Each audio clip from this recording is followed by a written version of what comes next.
Welcome to the Nature and Humanity YouTube channel. Today our topic is the mist.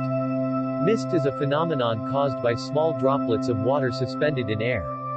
Physically, it is an example of a dispersion. It is most commonly seen where warm, moist air meets sudden cooling, such as in exhaled air in the winter, or when throwing water onto the hot stove of a sauna. It can be created artificially with aerosol canisters if the humidity and temperature conditions are right. It can also occur as part of natural weather, when humid air cools rapidly, for example when the air comes into contact with surfaces that are much cooler than the air. The formation of mist, as of other suspensions, is greatly aided by the presence of nucleation sites on which the suspended water phase can congeal. Thus even such unusual sources as small particulates from volcanic eruptions, releases of strongly polar gases, and even the magnetospheric ions associated with polar lights can in right conditions trigger the formation of mist and can make mirrors appear foggy. Mist on mirrors should not be mistaken for condensation as they are very different.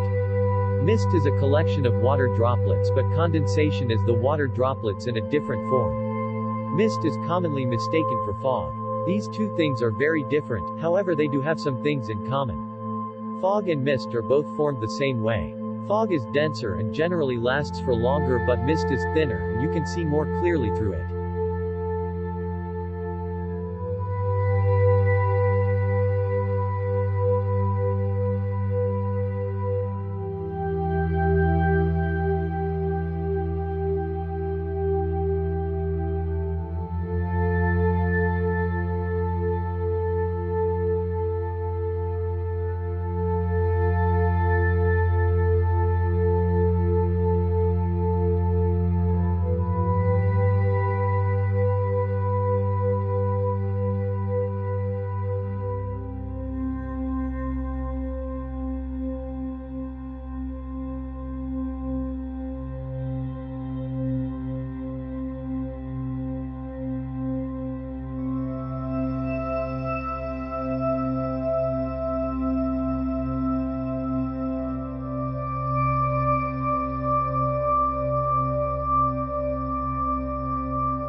Thanks for watching this video. If you are enjoyed this video, click the subscribe button and bell icon for newest video.